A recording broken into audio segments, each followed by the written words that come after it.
Bienvenidos a Asesoría en Licitaciones, su canal preferido de YouTube para aprender a licitar. Hoy quiero contarles algunos aspectos que debemos de tener en cuenta para poder elaborar nuestra oferta económica basados en los costos que se pueden generar de todo este proceso de contratación estatal. Estos costos se determinan en dos etapas, antes y después, pero las debemos de calcular antes y saber de qué estamos hablando. En el antes vamos a tener presente que tenemos unas pólizas de seriedad. Recordemos que como ya hemos visto en este canal, las pólizas de seriedad son aquellas garantías que amparan toda la seriedad de la oferta, es decir, que yo voy a cumplir con el ofrecimiento que estoy realizando.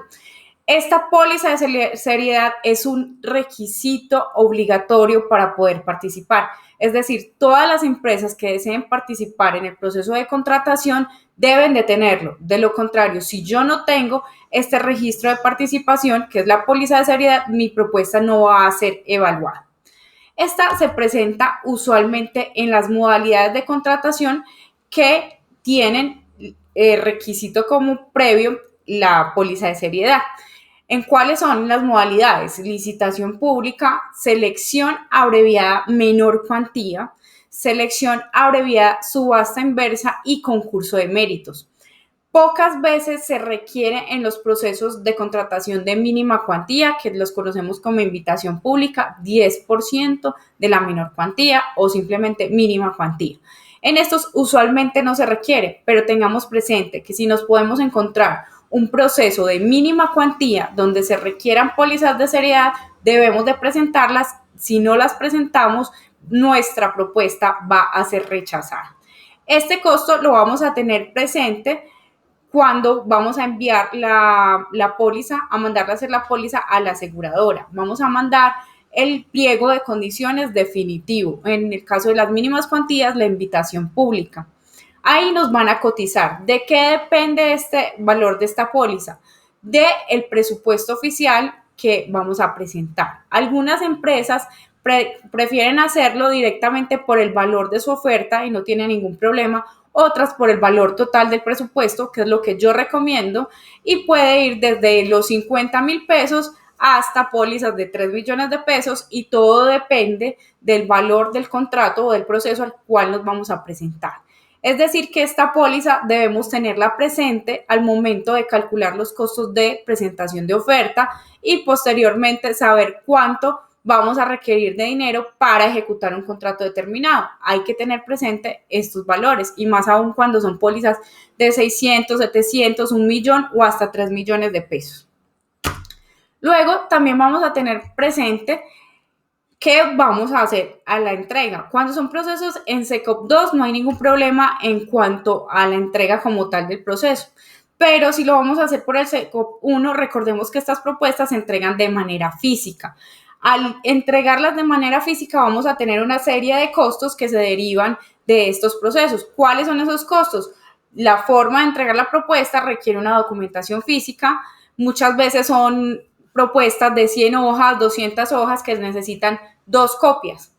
Entonces, de cada sobre necesitamos entonces también calcular esa parte de las copias y desplazamiento. Si yo voy a hacer la entrega de mi propuesta por SECOP 1 y la voy a entregar en, digamos, en otro municipio muy lejano, debo costear toda esa parte de desplazamiento de la oferta hasta donde se debe entregar con la entidad estatal, lo cual genera un costo para la empresa que se debe tener presente durante toda la presentación de la oferta y posterior.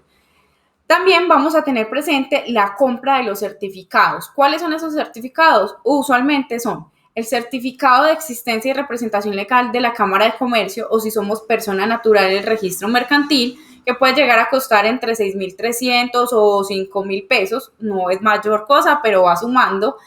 Y el certificado del registro único de proponentes en los procesos donde se requiera. Este certificado sí tiene un valor adicional, un poco más costoso, que es 53,000 pesos más o menos. No me acuerdo bien el precio, pero vamos a sumar todos estos valores y hacen parte de la entrega de la propuesta. Es decir, que al momento en que yo entrego mi oferta, ya he incurrido en una serie de gastos que debo de tener presentes de todas maneras para poder presentar mi oferta y librar, digamos, esos gastos iniciales. Luego de que ya se entregó la oferta, si se nos ha adjudicado el contrato, vamos a tener muy presente la garantía de cumplimiento. Esa garantía la vamos a costear antes de presentar la oferta. ¿En qué consiste esa garantía de cumplimiento? Es una póliza que solamente presenta la empresa o el proponente que se le adjudique el contrato, es decir, quien se ganó el contrato es el único obligado a presentar esta oferta o esta garantía de cumplimiento. Los valores están determinados según los amparos y aquí vale una cuña.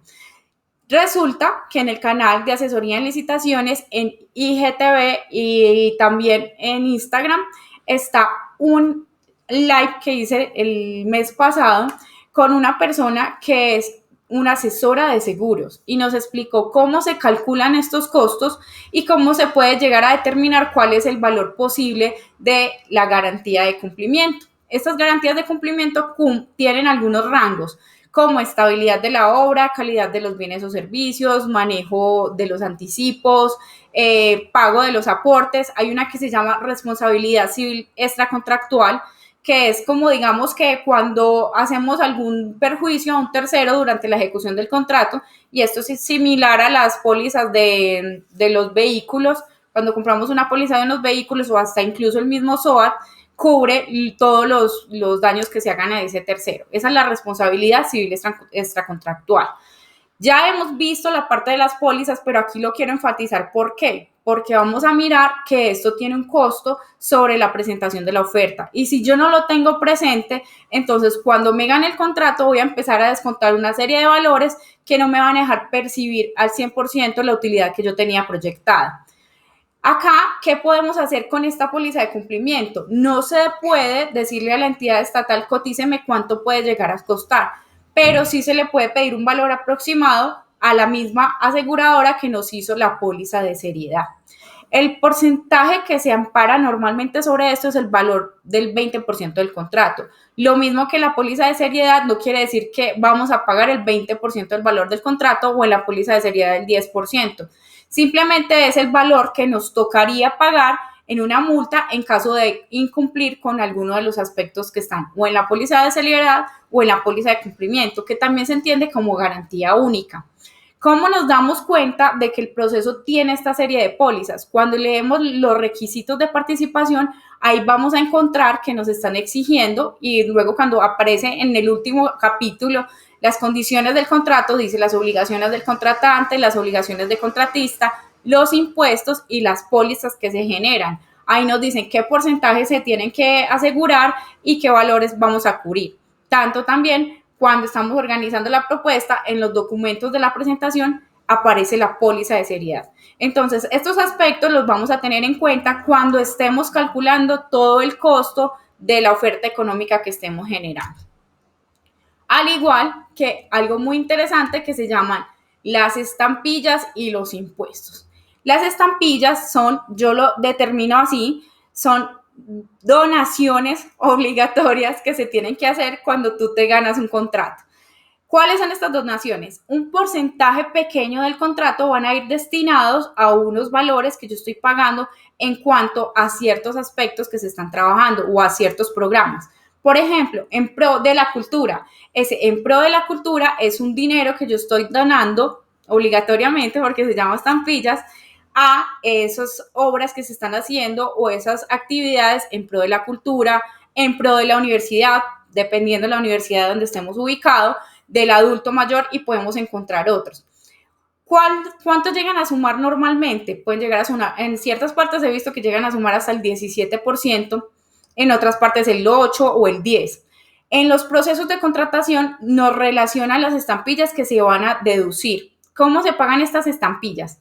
Antes de ejecutar el contrato, algunas entidades estatales te piden la póliza de cumplimiento más el pago de las estampillas. O algunas lo que hacen es cuando te hacen el pago del contrato, te deducen el valor de las estampillas.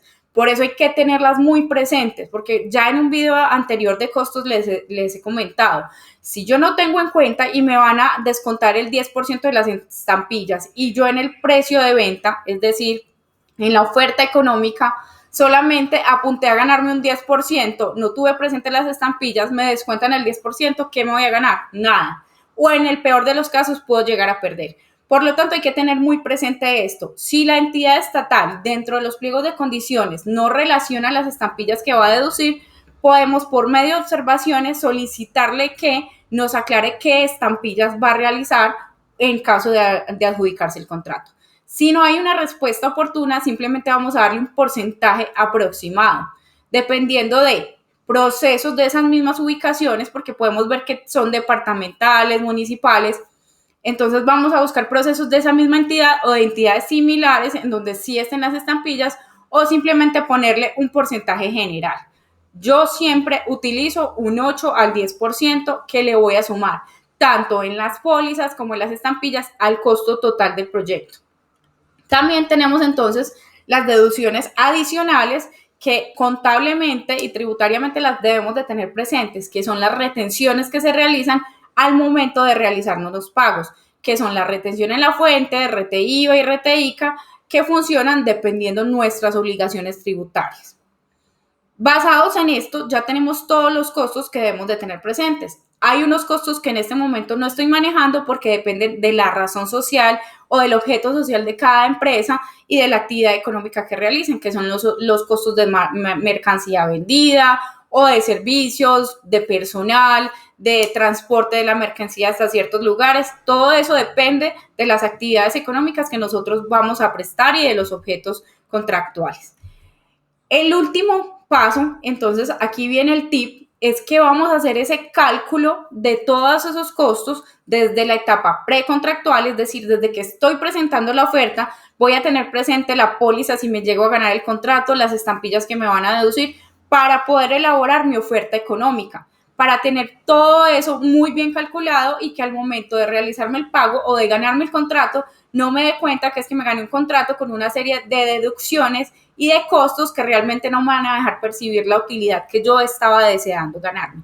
¿Cuáles son? Entonces, a un lado están la póliza de seriedad, que son antes de presentarse, la papelería, las certificaciones y la entrega.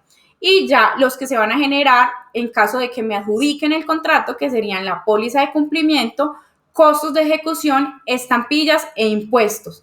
Todos estos en conjunto los vamos a calcular desde antes de presentar la oferta. Cuando lo hacemos en una subasta, normalmente en las subastas vamos a ir al tope del presupuesto porque es realmente en la subasta electrónica o en la subasta presencial en donde vamos a hacer esa puja para descontar precios, es decir, donde voy a estar dando las ofertas de descuento.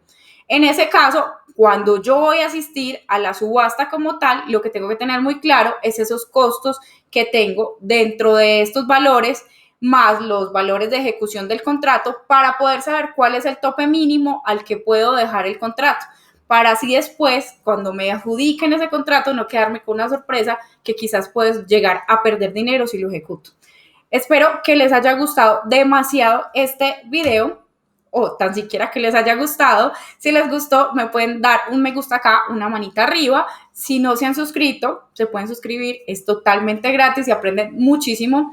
Y si ya están suscritos, no se les olvide activar la campanita de notificaciones. Y nos vemos en próximos videos, que este mes se vienen cosas muy interesantes. Chao, chao.